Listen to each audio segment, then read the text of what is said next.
On November 20th, 2006, two women walking along a dirt access road behind the Golden Key Motel in Egg Harbor Township, New Jersey, noticed something disturbing in a shallow, watery ditch.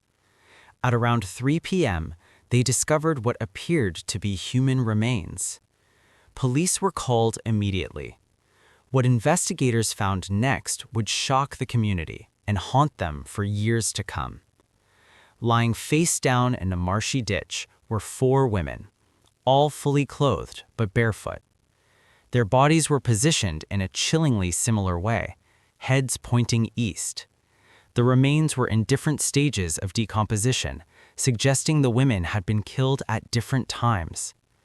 One of those women was Barbara Breidor. She would later be identified as the third of the 4 victims, though investigators believe she was the second to die. Barbara Breidor did not grow up on the streets. She came from a well-educated, well-respected family in Huntington Valley, Pennsylvania. She was raised Catholic, attended private school, and was known among her siblings as the smartest one. Her family joked that if she ever went on Jeopardy, she would win. Barbara was quick-witted, popular in high school, and endlessly curious. She even attended Penn State University for 2 years. At one point, her future looked bright. But life took a turn. Barbara's father died in the early 1980s from heart disease. Years later, her half-brother also passed away. Around that same time, her mother sold the family business and moved to Florida. Barbara stayed behind. In 1998, Barbara took a pain pill to relieve menstrual cramps. The prescription belonged to her boyfriend, Steve Frizzell, who was already struggling with addiction. When doctors cut off his supply, the couple turned to heroin. Over the next 8 years, addiction slowly dismantled Barbara's life. In 2001, Barbara and Frizzell made the heartbreaking decision to send their 4-year-old daughter to live with Barbara's sister in Florida, hoping to give her a better future. Within a year, Barbara was working as a prostitute on the streets of Atlantic City.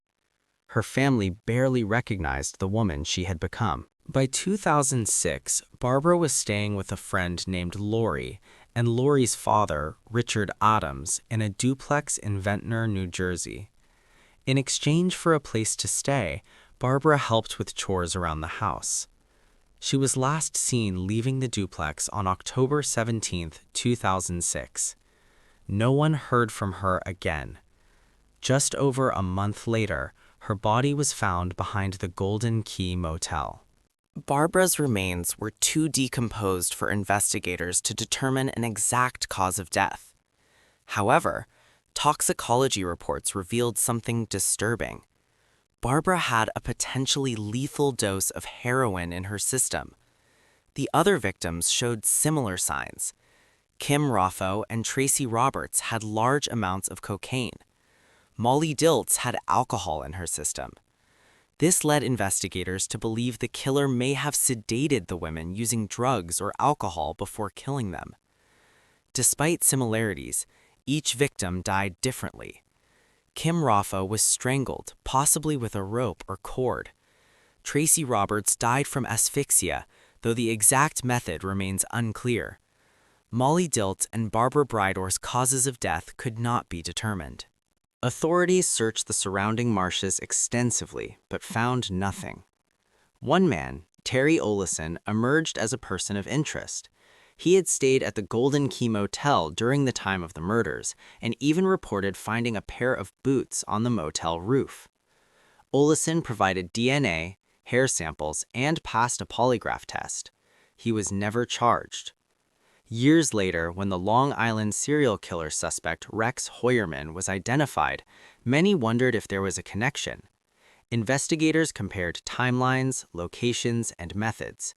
Their conclusion: there appears to be no link. Nearly 2 decades later, the murders of Barbara Breidor, Kim Raffo, Molly Dilts, and Tracy Roberts remain unsolved. These women were not just victims. They were mothers, daughters, sisters, and friends. They were loved. If you have any information related to these cases, please contact the Atlantic County Prosecutor's Office.